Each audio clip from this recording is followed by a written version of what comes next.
Hello viewers, কেমন আছেন? আশা করি ভালো আছেন। আপনাদের জন্য আবারও একটি নতুন ইমোশনাল অনুপ্রেরণামূলক গল্প নিয়ে ফিরে আসলাম। আশা করি ভিডিওটি আপনাদের ভালো লাগবে। আজকের গল্পের শিরোনাম সেই লাল শাড়ি, বাবার ভালোবাসার গল্প। বাড়ির পুরনো কাঠের আলমারিটার এক কোণে কাপড়ের স্তূপের নিচে সযত্নে ভাঁজ করে রাখা আছে একটি লাল শাড়ি। সময়ের ধুলো আর বয়সের দাগ তার রঙকে খানিকটা ম্লান করে দিয়েছে, তবু তার গায়ে লুকিয়ে আছে এক পৃথিবী ভরা স্মৃতি, গন্ধ আর আবেগ। মনে হয় যেন কাপড়ের ভাঁজের মধ্যে জমে আছে বহু বছরের হাসি কান্না, সুখ দুঃখের কাহিনী। এই লাল শাড়িটা কেবল একটা পোশাক নয়, এটা এক নারীর জীবনের অমূল্য ধন, যা তিনি বুকে আঙলে রেখেছেন ঠিক যেন মায়ের কোলের শেষ আশ্রয়ের মতো। কেন এত দামি এই শাড়ি? কেন তিনি এত বছর ধরে এটাকে ছুঁয়ে থাকেন? উত্তরটা একটাই, এটা তার বাবার দেওয়া একমাত্র শাড়ি। শৈশব থেকে যৌবন, বিয়ের দিন থেকে বিধবার জীবন, প্রতিটি অধ্যায়ে এই শাড়ির নীরবে সাক্ষী থেকেছে। ঝড়ের দিনে, উৎসবের রাতে, একাকী দুপুরে এই শাড়ি ছিল তার সান্ত্বনা, তার বাবার উপস্থিতির অনুভূতি। যখনই তিনি একা হয়ে পড়েছেন, শাড়িটা বুকের কাছে টেনে নিয়েছেন। মনে হয়েছে যেন বাবার শক্ত হাত মাথায় রেখে বলছে, ভয় পাস না, আমি আছি। আজকের গল্পটা সেই লাল শাড়িকে ঘিরে, যে শাড়ি কেবল সুতোর গাঁথনিতে নয়, বাবার ভালোবাসার গিঁটে বাঁধা, যে শাড়ির প্রতিটি তন্তুতে লেখা আছে এক মেয়ের জীবনের গল্প। নয়নপুর গ্রামের মাটির রাস্তা, ধানের ক্ষেতের নরম সবুজ আর ভোরের হালকা কুয়াশা, এটাই ছিল অনন্যার শৈশব। তার বাবা অমল সরকার ছিলেন গ্রামের স্কুলের শিক্ষক। পরনের সাদা ধুতি পাঞ্জাবি, কাঁধে কালো ক্যানভাসের ব্যাগ আর হাতে চকচকে পিতলের লণ্ঠন। এইভাবেই তাকে স্কুলে যেতে দেখত অনন্যা প্রতিদিন। বাবা শুধু শিক্ষকই ছিলেন না, ছিলেন গ্রামের সবার ভরসার জায়গা। কারোর ছেলে পড়াশোনায় পিছিয়ে গেলে, কারোর জমি মাপজোক নিয়ে ঝামেলা হলে বা কারোর অসুস্থতায় ডাক্তার ডাকার দরকার হলে অমলবাবুই প্রথম ছুটে যেতেন। অনন্যার শৈশব কেটেছে বাবার স্নেহের ছায়ায়। দুপুরে স্কুল থেকে ফিরে বাবা তাকে নিজের হাঁটুর ওপর বসিয়ে অঙ্ক শেখাতেন। মাঝে মাঝে বলতেন, দেখিস মা, পড়াশোনা শিখলে তুই অনেক দূর যাবি, শুধু সংসারে চার দেওয়ালে আটকে থাকবি না। তাদের বাড়ি ছিল সাধারণ, দুটি ঘর, একটা ছোট বারান্দা আর পেছনে আমদাম লিচুর বাগান। কিন্তু সেই ঘরে ছিল হাসি আনন্দে ভরা এক পৃথিবী। মা কুসুম দেবী ছিলেন স্নেহশীলা গৃহিণী। শীতে ভোরে উঠেই তিনি কাঁথা গায়ে চাপিয়ে অনন্যাকে কোলে টেনে নিতেন আর চুলে তেল মেখে বেনি করিয়ে দিতেন। গ্রীষ্মের দুপুরে অনন্যা উঠোনে কচি আমের আচার বানাতে মায়ের সঙ্গে বসে থাকত, আর বাবা গল্প করতেন নিজের ছোটবেলার, কেমন করে তিনি খালি পায়ে স্কুলে যেতেন, আর বই ছিল মাত্র দুটো। কখনো কখনো সন্ধ্যায়, যখন গ্রামে বিদ্যুৎ থাকত না, বাবা লণ্ঠনের আলোয় মেঝেতে বসে গান গাইতেন, এ কি লাবণ্যময়ী ধরা, আর অনন্যা মুগ্ধ হয়ে শুনত। সেই ছোট্ট বয়সেই অনন্যা শিখে গিয়েছিল, সুখ মানে অনেক কিছু পাওয়া নয়, বরং যা আছে তাতে মন ভরে যাওয়া। আর সেই সুখের কেন্দ্রবিন্দু ছিল তার বাবা। অনন্যা আর তার বাবার সম্পর্ক ছিল স্রেফ বাবা মেয়ের নয়, এটা এক বন্ধুত্বের গল্প, যে বন্ধুত্বে ছিল হাসি, গল্প, খেলাধুলা আর অগণিত গোপন কথা। প্রতিদিন বিকেলে স্কুল থেকে ফেরার পথে অমলবাবু অনন্যার জন্য কিছু না কিছু নিয়ে আসতেন। কখনো লাল জিলিপি, কখনো গরম গরম মুড়ি আর বাদাম, কখনো আবার ছোট্ট প্লাস্টিকের চুড়ি। অনন্যা সবসময় ছুটে গিয়ে তার ব্যাগ খুঁজত, আর খুঁজে পেলে আনন্দে চিৎকার করে বলতো, বাবা, আজ কি এনেছ? অমলবাবু তখন হাসতেন, আমার মণিমুক্তর জন্য উপহার ছাড়া ফিরতে পারি নাকি? রাতের খাওয়ার পর যখন পুরো গ্রাম নিস্তব্ধ হয়ে যেত, তারা দুজনে উঠোনে বসে আকাশের তারা গুনত। বাবা তাকে নক্ষত্রের গল্প শোনাতেন, ওই যে ওটার নাম ধ্রুব তারা, যতই পথ হারাস ওই তারাটার দিকে তাকিয়ে পথ খুঁজে পাবি। অনন্যা তখন ভাবত, বাবাই তো তার ধ্রুবতারা। বাবা তার জন্য ছিলেন শিক্ষকও, তবে কখনো রাগী শিক্ষক নন। যখন অনন্যা বানানে ভুল করত, বাবা ধমক না দিয়ে মজার ছলে বলতেন, আচ্ছা, তুই যদি পরীক্ষায় এভাবে লিখিস, তোকে মাস্টারমশাই তো পুরস্কারই দিয়ে ফেলবে, সবচেয়ে নতুন বানানের সৃষ্টিকর্তা। অনন্যা হেসে গড়াগড়ি খেত আর ভুলটা ঠিক করে নিত। গ্রামের অন্য বাবারা যেমন মেয়েদের রান্নাঘরে সীমাবদ্ধ থাকতে শেখাতেন, অমলবাবু কখনো তেমনটা করেননি। তিনি বরং বলতেন, মা, তুই যা হতে চাইবে তাই হতে পারবি। বাবার আশীর্বাদ তোকে সবসময় রক্ষা করবে। এমনকি মায়ের সাথে ঝগড়া হলেও অনন্যা গিয়ে বাবার কাছেই আশ্রয় নিত। বাবা তখন হাসি মুখে বলতেন, দুই রানী যখন ঝগড়া করে রাজা তখন শান্তির দিশা দেখায়। এই অসাধারণ বন্ধুত্বের কারণে অনন্যা কখনো একা লাগেনি, কখনো ভয় পায়নি। সে জানত যতদিন বাবা আছে তার পৃথিবী নিরাপদ। কিন্তু সে জানত না সময় একদিন সব বদলে দেবে। সেদিন ছিল অনন্যার জীবনের এক বিশেষ দিন। তার ১৬ বছর পূর্ণ হল। গ্রামের প্রথা অনুযায়ী ১৬তে পা দিলেই মেয়েদের পূর্ণবয়স্ক ধরা হয়, আর পরিবারের পক্ষ থেকে তাকে প্রথম পূর্ণাঙ্গ শাড়ি উপহার দেওয়া হয়। ভোরবেলা থেকেই মা ব্যস্ত ছিলেন রান্নাঘরে। নারকেলের দুধে পায়েস, গরম লুচি, আলুর দম, সবই যেন উৎসবের প্রস্তুতি। অনন্যা ভেবেছিল এবছর হয়তো সে নতুন কোনো সালোয়ার কামিজ পাবে, কিন্তু বাবা কিছুই বলেননি। দুপুরে খাওয়া দাওয়ার পর বাবা তাকে ডাকলেন নিজের ঘরে। মাটির খাটের উপর রাখা ছিল একটা সাদা কাপড়ে মোড়ানো ছোট্ট প্যাকেট। বাবা হাসি মুখে বললেন, মা, আজ তোকে একটা উপহার দেব, কিন্তু এটা শুধু কাপড় না, এটা একটা প্রতিশ্রুতি। অনন্যা কৌতূহলী চোখে প্যাকেটটা খুলল। তারপর এক মুহূর্তের জন্য যেন সময় থমকে গেল। ভেতরে ভাঁজ করা লাল রঙের সিল্ক শাড়ি, প্রান্তে সোনালি জরির কাজ। সূর্যের আলোয় সেই লাল রং ঝলমল করছিল, যেন রক্তের উষ্ণতা আর ভালোবাসার গভীরতা মিশে আছে তাতে। বাবা, আমার জন্য? তার গলা কেঁপে উঠল। অমলবাবু মেয়ের চুলে হাত রেখে বললেন, হ্যাঁ মা, তোর ১৬ বছর হল, তুই বড় হলি। এই শাড়ি শুধু সাজগুজ না, এটা তোর সাহসের রং, তোর সম্মানের প্রতীক। যখনই তুই কষ্টে পড়বি একবার এটাকে ছুঁয়ে দেখবি, বাবা তোর পাশে আছে। অনন্যা শাড়িটা বুকে জড়িয়ে ধরল। সেই নরম সিল্ক যেন বাবার হাতের উষ্ণতার মতো লাগছিল। তার মনে হল এটাই তার জীবনের সবচেয়ে দামি জিনিস। বিকেলে মা তাকে শাড়িটা পরে দেখতে বললেন। প্রথমবার আয়নায় নিজেকে শাড়িটা দেখে সে লজ্জায় মাথা নিচু করে ফেলল, কিন্তু মায়ের চোখে মুখে গর্বের আলো, আর বাবার চোখে যেন জল চিকচিক করছিল। সেদিন অনন্যা বুঝল এই লাল শাড়ি কেবল একদিনের জন্য নয়, এটা তার জীবনের সঙ্গে চিরকাল জড়িয়ে থাকবে। লাল শাড়িটা শুধু আলমারির এক কোণে রাখা থাকত না, এটা ছিল অনন্যার জীবনের অদৃশ্য রক্ষা কবচ। যখনই কোনো উৎসব আসত বা বাড়িতে কোনো বিশেষ অতিথি আসত, মা সযত্নে শাড়িটা বের করতেন, ধূপের হালকা গন্ধে সেটাকে ঝরিয়ে দিতেন, আর অনন্যাকে বলতেন, দেখ, এই শাড়ি তোর বাবার ভালোবাসা দিয়ে বোনা। শাড়ির প্রান্তে যে সোনালি জরির কাজ ছিল, সেটা ছিল হাতের কাজ। বাবা বাজার থেকে কিনে আনার পর নিজের হাতে সেই জরির তন্তুগুলো ঠিকঠাক করে দিয়েছিলেন। তিনি বলতেন, যেন আমার মেয়ের সাজে কোনো খুঁত না থাকে। অনন্যা যখন শাড়িটা গায়ে তুলত, তখন শুধু সাজগোজের আনন্দ পেত না, বরং এক ধরনের আত্মবিশ্বাস জাগত মনে, যেন বাবার আশীর্বাদে সেদিন সে আরও সুন্দর, আরও শক্ত হয়ে উঠেছে। কখনো পড়াশোনার চাপ, কখনো গ্রামের মেয়েদের বিদ্রূপ, সব কিছুর মধ্যেও এই শাড়ি যেন ছিল তার গোপন সাহস। মাঝে মাঝে পড়ার টেবিলে বসে সে শাড়িটা বুকে টেনে ধরত, চোখ বন্ধ করে বাবার মুখ কল্পনা করত, সেই শান্ত হাসি, সেই গভীর দৃষ্টি, আর সেই আশ্বস্ত করা গলা, মা, ভয় পাস না, তুই পারবি। তবে মা খুব সতর্ক ছিলেন, শাড়িটা যেন কোথাও নষ্ট না হয়, যেন রোদে বেশি শুকোয় না, যেন ধুলো না লাগে, কারণ এটা কেবল কাপড় নয়, এটা ছিল পরিবারের আবেগের উত্তরাধিকার। গ্রামের মেয়েরা মাঝে মাঝে অনন্যাকে বলত, এই শাড়ি পরে তোকে যেন রাজকন্যা লাগে।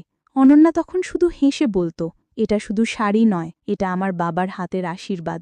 সে জানত না ভবিষ্যতে এই শাড়িই হবে তার জীবনের সবচেয়ে বড় সান্ত্বনা, যখন তার পৃথিবী ওলটপালট হয়ে যাবে। সময়ের মতোই মেয়েরাও বড় হয়ে ওঠে। একদিন যেন হঠাৎ করেই অনন্যার বয়স তখন ২০ কোঠাতে। পড়াশোনা শেষ করে সে গ্রামের প্রাথমিক স্কুলে শিক্ষকতার চাকরি পেয়েছে। চাকরি শুরু হওয়ার কিছুদিন পরেই এক দূর সম্পর্কের আত্মীয় বিয়ের প্রস্তাব নিয়ে আসে। বাবা প্রথমে দ্বিধায় ছিলেন, মা তো এখনো ছোট, একটু সময় দিলে ভালো হয়, তিনি বলেছিলেন। কিন্তু সমাজের চাপ, আত্মীয়স্বজনের কথা আর মেয়ের ভবিষ্যৎ ভেবে অবশেষে প্রস্তাবে রাজি হতে হয়। মা বিয়ের বাজারে ব্যস্ত হয়ে পড়লেন, তালপাতার তালিকা তৈরি, সোনা সম্পর্কে রূপার অলঙ্কার, ঘরের আসবাব, সব কিছুতে তিনি ছুটছেন। আর অনন্যা, সে যেন স্বপ্ন আর ভয় দুয়ের মাঝামাঝি কোথাও দাঁড়িয়ে আছে। একদিন সন্ধ্যায় বাবা চুপচাপ তার ঘরে এসে বসে বললেন, মা, তোর জন্য আমি আর নতুন শাড়ি কিনতে পারবো না, সংসারের এত খরচ, তবু আমি চাই তুই বিয়ের দিনে লাল শাড়ি পরিস। অনন্যার চোখে জল এসে গেল। বাবা, আমি তো ওই শাড়িটাকেই সবচেয়ে ভালোবাসি, নতুন কিছুর দরকার নেই। পরের দিন মা আলমারি খুলে সেই পুরনো লাল শাড়িটা বের করলেন। বাবা নিজ হাতে সেটাকে ধুয়ে কড়া করে আবার প্রান্তের জড়ির কাজ ঠিক করে দিলেন, যেন বিয়ের দিনের জন্য নতুন প্রাণ পায়। সেদিন রাতে অনন্যা বিছানায় শুয়ে শাড়ি তো পাশে রেখে ঘুমালো। সে যেন অনুভব করছিল বাবার হাতের উষ্ণতা এখনও কাপড়ের তন্তুতে রয়ে গেছে। তার মনে হচ্ছিল এই শাড়ি তাকে বিয়ের মতো নতুন জীবনে পথের সাহসী করে তুলবে। বাবা কিন্তু সেদিন রাতে একা উঠোনে বসেছিলেন। মেয়েকে দিতে হবে অন্য ঘরে, অন্য জীবনে। এই ভাবনাই যেন তার চোখের কোণে অদৃশ্য জল টেনে আনছিল। বিয়ের প্রস্তাব এসে পৌঁছেছে। সাপোর্টিভ আত্মীয়রা ইতিমধ্যেই সব আয়োজনের পরিকল্পনা শুরু করে দিয়েছেন। কিন্তু অমলবাবু মনটা পুরোপুরি শান্ত ছিল না। একদিকে সমাজের নিয়ম, মেয়ের ভবিষ্যৎ নিরাপত্তা আর আত্মীয়দের চাপ, সবকিছু তার ওপর। অন্যদিকে নিজের মনের ভেতর অদৃশ্য একটি ভয়, মেয়েকে অন্য কারো হাতে ছেড়ে দেওয়ার ভয়। রাতের অন্ধকারে বসে বাবা ভাবছিলেন, আমি আমার মেয়েকে ভালোবাসি, কিন্তু সমাজ আর অর্থের চাপে আমি কি সঠিক সিদ্ধান্ত নিচ্ছি? তিনি মায়ের সঙ্গে আলোচনা করলেন, কুসুম, আমি চাইনি এত তাড়াহুড়ো, তবু সময় যাচ্ছে, মেয়ের জন্য কি এটাই ভালো? মা শান্তভাবে বললেন, অমল, তুই জানিস না, মেয়ের জীবনে এমন সুযোগ আর সবসময় আসে না। তুই তার ভবিষ্যতের জন্য চিন্তা করছিস, তাই যথেষ্ট। অনন্যা যদিও সব শুনতে পেত, তার বাবার চোখে সেই দ্বিধার ছাপ দেখত। মেয়ের কাছে বাবা শুধু অভিভাবক নয়, বন্ধু, পথপ্রদর্শক আর সবসময় আস্থা জাগানো আশ্রয়। এক বিকেলে বাবা নিজেই মেয়েকে ডেকে বললেন, মা, তোর জন্য প্রস্তাব এসেছে। আমি চাই তুই নিজের মনে ঠিক করিস কি চাইছিস, আমি তোর পাশে আছি। অনন্যা হাতজোড় করে বলল, বাবা, আমি যা চাই আপনি সবসময় আমাকে বুঝেছেন।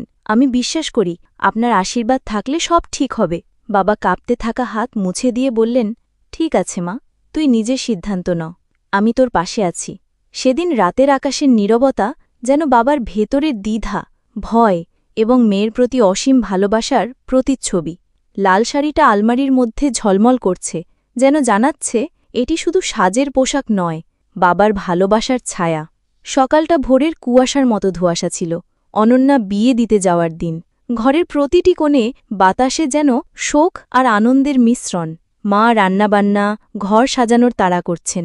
অনন্যা লাল শাড়িটা হাতে নিয়েছেন হালকা কম্পনের মধ্যে। বাবা অমলবাবু দাঁড়িয়ে আছেন, চোখে এক অদ্ভুত দৃষ্টি, যেখানে আনন্দ, উদ্বেগ, গর্ব আর এক অদৃশ্য শূন্যতার অনুভূতি একসাথে মিলেমিশে আছে। মেয়েকে কোলে তুলে বাবা বললেন, মা, ভোরের আলো যেমন নিখুঁত, তোর জীবনের প্রতিটি দিনও এমন হোক। তবে মনে রাখিস, এই শাড়ি, এই রং, এটা আমার ভালোবাসার প্রতীক। যেখানেই থাকবি আমি তোর সঙ্গে আছি। অনন্যা চোখ জল নিয়ে আলিঙ্গন করল। বাবা, আমি ভয় পাচ্ছি। ভয় পাওয়ার কিছু নেই মা, বাবা হালকা কণ্ঠে বললেন। প্রতিটি পদক্ষেপে, প্রতিটি আনন্দে এই শাড়ি মনে করাবে আমি তোর পাশে আছি। শাড়ির লাল রং যেন সেই মুহূর্তে আরও উজ্জ্বল হয়ে উঠল। বেছে নেয় যেন বাবার সমস্ত ভালোবাসা এক ঝলমলে আভায় ছড়িয়ে পড়ছে। বিদায়ের সময় গ্রামের অনেক মানুষ ঘরে এসেছিল, কিন্তু বাবা মেয়ের মধ্যে যে শেষ মুহূর্তের আলিঙ্গন, সেটা ছিল নিঃশব্দ, গভীর, এক জীবনের আবেগে ভরা। অনন্যা গা চেপে ধরল শাড়িটা, মনে মনে ঠিক করল, বাবার আশীর্বাদ আমার সঙ্গে থাকবে, যত দূরই যাই না কেন। বিকেল ঢলে যাবার আগে বাবা শেষবারের মতো মেয়েকে দেখে বললেন, স্মরণ রেখিস মা, তুমি সবসময় আমার মনি, আমি সবসময় তোমার সঙ্গে আছি। লাল শাড়িটা শুধু এক পোশাক নয়, এটি ছিল জীবনের সেই শেষ আবেগময় মুহূর্তের সাক্ষী, যে মুহূর্ত অনন্যার জীবনের প্রতিটি আনন্দ আর দুঃখে তার সঙ্গে থাকবে। বিয়ে হয়ে গিয়েছে, আর অনন্যা এখন স্বামীর বাড়িতে। নতুন ঘর, নতুন মানুষ, সবকিছুই নতুন, অচেনা আর কিছুটা ভয়ঙ্কর। শ্বশুরবাড়ির প্রথম দিনগুলোই সবচেয়ে কঠিন ছিল। শাশুড়ি, নানা রীতিনীতি, ভিন্ন ভাষা, ভিন্ন সংস্কৃতি, সবকিছু মিলিয়ে অনন্যা যেন ছোট্ট দোয়েলের মতো অচেনা জঙ্গলে হারিয়ে গেছে। কিন্তু তার সঙ্গে ছিল লাল শাড়ি। প্রথম দিন ঘরে ঢোকার আগে সে শাড়িটা বুকে টেনে ধরল, মনে মনে বলল, বাবার আশীর্বাদ আমার সঙ্গে আছে, আমি পারব। প্রথম সন্ধ্যায় শাশুড়ি জানতে চাইলেন, এই শাড়ি কোথা থেকে? অনন্যা চুপচাপ বলল, বাবা দিয়েছিলেন, এটা আমার জন্য বিশেষ। শাশুড়ির চোখে মৃদু কৌতূহল আর প্রশংসার মিশ্রণ ছিল। অনন্যা তখন বুঝল, শাড়িদে শুধু নিজেকে সাহস যোগাচ্ছে না, নতুন পরিবারের চোখেও তার গর্ব দেখাচ্ছে।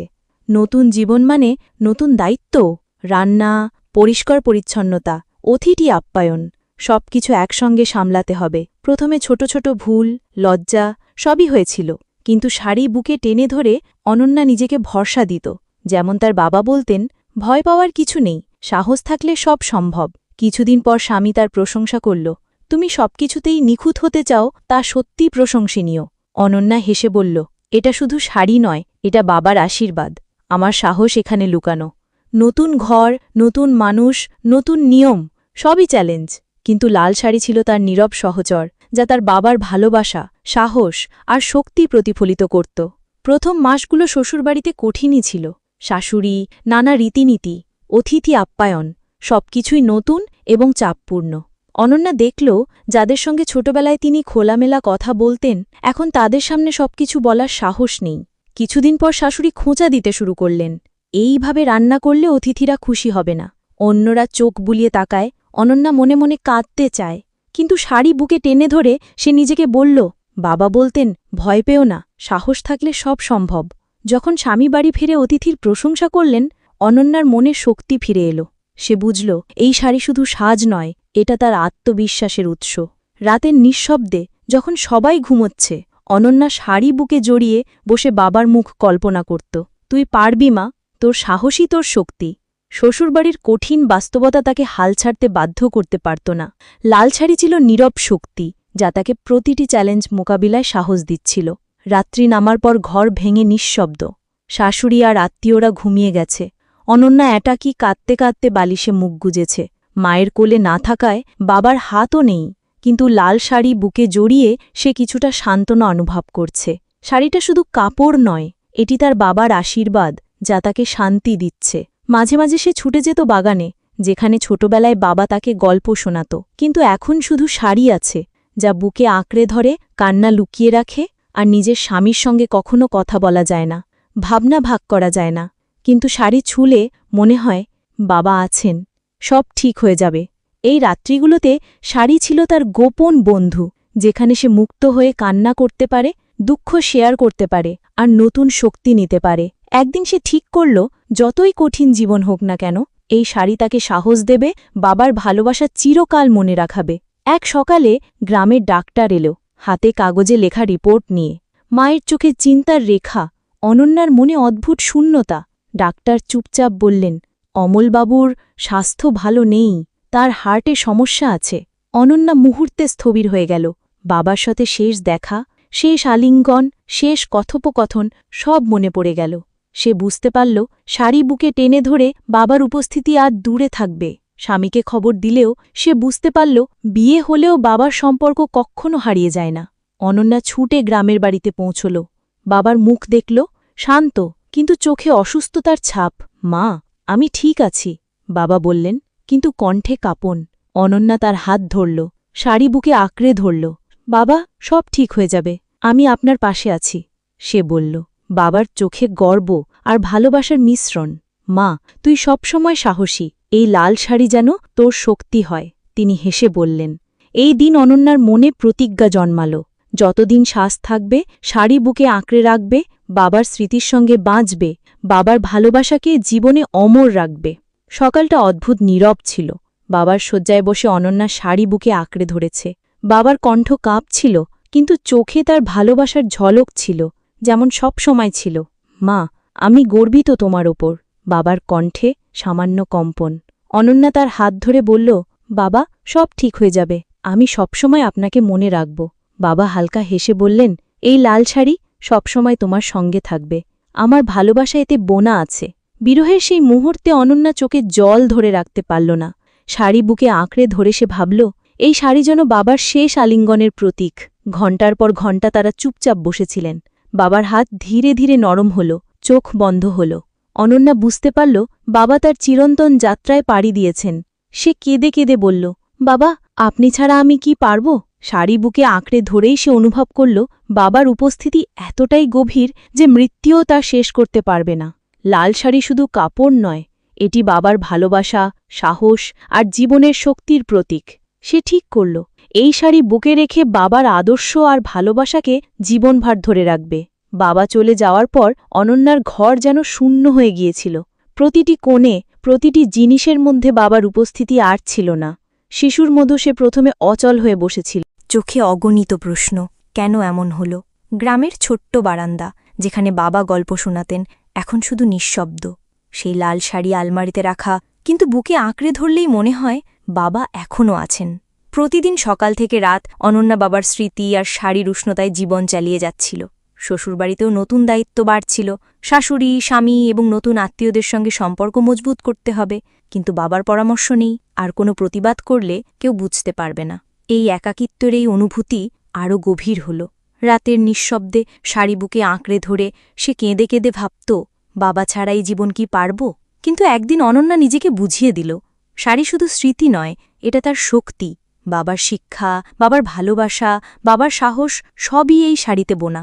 এখন থেকে সে একা হলেও লাল শাড়ি তার সঙ্গে থাকবে, তার শক্তি হবে।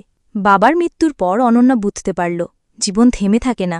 শোকের সঙ্গে সহ্য করতে হয় নতুন দায়িত্ব, নতুন চ্যালেঞ্জ। শাশুড়ির রূঢ় আচরণ, স্বামীর কাজের চাপ, সংসারে দৈনন্দিন দায়িত্ব সবই তার জন্য পরীক্ষার মতো। কিন্তু লাল শাড়ি বুকে টেনে ধরে অনন্যা নিজেকে শক্তি জোগাত। প্রতিদিন সকালে শাড়ি গায়ে চাপিয়ে নিজেকে মনে করাত, বাবার আশীর্বাদ আছে, আমি পারব।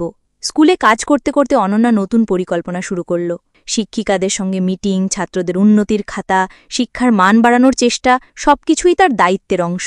শাড়ি তাকে মনে করিয়ে দিচ্ছিল, কঠিন সময়েও সাহসী থাকতে হবে। গ্রামের অন্য মেয়েদেরও অনন্যা প্রেরণা দিত, বলতো, ভয় পাওয়ার কিছু নেই, সাহস থাকলে সব সম্ভব। শাড়ির লাল রং যেন তার কথায় প্রাণ দিত, শিক্ষার্থীদের চোখে অনুপ্রেরণা জাগাত। রাতের নিঃশব্দে শাড়ি বুকে টেনে ধরে অনন্যা ভাবত, বাবা মাকে দেখছেন, আমি আপনার শেখানো পথে চলছি। এইভাবে অনন্যা ধীরে ধীরে নিজের নতুন জীবনকে শক্তি আর সাহসে পরিপূর্ণ করল। শাড়ি কেবল কাপড় নয়, এটি ছিল তার বাবার ভালোবাসা, তার জীবনের অবিচ্ছেদ্য অংশ। অনন্যা বুঝতে পারল, তার জীবন শুধু নিজের জন্য নয়, অন্যদের জন্যও। গ্রামের মেয়েরা পড়াশোনায় পিছিয়ে, সমাজের প্রচলিত বাধার কারণে আত্মবিশ্বাস হারাচ্ছিল। অনন্যা ঠিক করল, বাবার ভালোবাসার শাড়ির সাহস নিয়ে সে তাদের পথপ্রদর্শক হবে। প্রতিদিন স্কুলের পর অনন্যা গ্রামের মেয়েদের জন্য ছোট ছোট ক্লাস চালু করল। গণিত, বাংলা, ইতিহাস সবই শেখানো হয় এই ক্লাসে। শাড়ি বুকে টেনে ধরে সে মেয়েদের বলে, ভয় পাওয়ার কিছু নেই, সাহস থাকলে সব সম্ভব। মেয়েরা প্রথমে লজ্জায় ভীত, কিন্তু অনন্যার ধৈর্য আর সাহস দেখে ধীরে ধীরে এগিয়ে আসতে শুরু করল। অনন্যা তাদের সঙ্গে গল্প করত, শেখাত শুধুমাত্র পড়াশোনা নয়, জীবনের পাঠও। আপনি যেখানেই থাকুন, নিজের জন্য লড়াই করতে জানবেন, বলতো অনন্যা। গ্রামের লোকজন প্রথমে অবাক হলেও পরে অনন্যার এই উদ্যোগের প্রশংসা করতে শুরু করল। শাড়ির লাল রং যেন তার শক্তির প্রতীক হয়ে উঠল, প্রতিটি মেয়ের চোখে নতুন আশা জাগাল। রাতের শেষে অনন্যা একা বসে শাড়ি বুকে আঁকড়ে ধরল, মনে মনে ভাবল, বাবা দেখুন, আমি আপনার শেখানো পথে এগোচ্ছি। আমি শুধু নিজের জন্য নয়, অন্যদের জন্যও লড়ছি। শাড়ি শুধু একটি কাপড় নয়, এটি তার বাবার ভালোবাসা, সাহস এবং গ্রামের মেয়েদের জন্য নতুন আশা। অনন্যার অধ্যবদশায় আর ধৈর্যের ফল ধীরে ধীরে দেখা দিতে লাগল। গ্রামের মেয়েরা এখন স্কুলে নিয়মিত আসছে, পড়াশোনায় আগ্রহী আর নিজেদের স্বপ্ন নিয়ে ভাবছে। অনন্যা প্রতিদিন শাড়ি বুকে আঁকড়ে ধরে তাদেরকে অনুপ্রাণিত করত, ভয়কে কাছে আনো না, সাহসী তোমাদের শক্তি। একদিন গ্রামের শিক্ষা বোর্ডের প্রতিনিধি স্কুলে এলেন। তারা মেয়েদের পড়াশোনার ফলাফল দেখলেন এবং অভিভূত হলেন অনন্যার উদ্যম আর ধৈর্যের জন্য। এই গ্রামের মেয়েরা সত্যিই অনন্যার কারণে এগোচ্ছে, তারা বললেন। অনন্যা কেঁদে কেঁদে শাড়ি বুকে ধরল, মনে মনে ভাবল, বাবা আপনি থাকলে হয়তো আরও গর্বিত হতেন। এই লাল শাড়ি আমাকে সাহস দিয়েছে, আর আমি দেখালাম মেয়েদের জীবনে কত বড় পরিবর্তন আনা সম্ভব। স্কুলে মেয়েদের পরীক্ষার ফলাফল প্রকাশের দিন মেয়েরা অনন্যাকে আলিঙ্গন করল, কৃতজ্ঞতা জানাল। অনন্যা বুঝল, লাল শাড়ি কেবল তার বাবার ভালোবাসার প্রতীক নয়, এটি তার প্রেরণার উৎস, যা অন্যদের জীবনে আশার আলো ফেলেছে। এই সাফল্য অনন্যার জন্য শুধু শুরু। সে ঠিক করল, আরও অনেক মেয়েকে শিক্ষার সাহসের পথে এগোতে সাহায্য করবে। শাড়ি বুকে আঁকড়ে ধরে সে জানত, বাবার আশীর্বাদ প্রতিদিন তার সঙ্গে থাকবে। অনন্যার ধৈর্য, নিষ্ঠা এবং সাহস কেবল গ্রামের সীমায় আটকে থাকল না, শিশুদের শিক্ষায় তার অবদান ধীরে ধীরে শহর আর জেলা পর্যন্ত পৌঁছাল। বিদ্যালয়, সমাজ কল্যাণ সংস্থা আর স্থানীয় নেতারা তাকে স্বীকৃতি দিতে শুরু করল।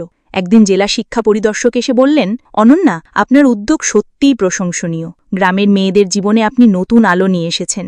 অনন্যা চোখে দল ধরে শাড়ি বুকে ধরল, মনে মনে ভাবল, বাবা দেখুন, আপনার দেওয়া লাল শাড়ি শুধু আমার শক্তি নয়, গ্রামের মেয়েদের জন্যও আলো। লাল শাড়ি কেবল পরনের কাপড় নয়, এটি এখন গ্রামের মমতার প্রতীক, লড়াইয়ের অস্ত্র। শাড়ির লাল রং সারা গ্রামে ছড়িয়ে পড়েছে, গ্রামের প্রতিটি মেয়েকে ঝাঁকিয়ে দিয়েছে, প্রতিটি মেয়ের চোখে নতুন স্বপ্ন জেগেছে, যা কখনোই জাগেনি। স্থানীয় সংবাদপত্রে অনন্যার কাহিনী প্রকাশিত হল, গ্রামের সবাই গর্বিত হল, মেয়েরা আরও অনুপ্রাণিত হল এবং অনন্যার প্রতিটি পদক্ষেপে তাদের বিশ্বাস বেড়েই চলল। শাড়ি তার জীবনের প্রতিটি অর্জনের সঙ্গে সঙ্গে ছিল, প্রতিটি স্বীকৃতি, প্রতিটি প্রশংসা, প্রতিটি নতুন উদ্যোগ। বাবার স্মৃতির সঙ্গে এই লাল শাড়ি যেন এক হয়ে উঠল তার পরিচয়ের অংশ। অনন্যা জানত, এই স্বীকৃতি শুধু নিজের জন্য নয়, এটি তার বাবার ভালোবাসা, তার শিক্ষা এবং সাহসকে চিরকাল জীবন্ত রাখছে। যাই হোক, আজকের গল্প এটুকুই। যদি ভালো লেগে থাকে তাহলে অবশ্যই লাইক, কমেন্ট, শেয়ার করুন। আর যদি আপনি চ্যানেলে নতুন হন তাহলে অবশ্যই সাবস্ক্রাইব করুন এবং আমাদের সাথেই থাকুন। ধন্যবাদ।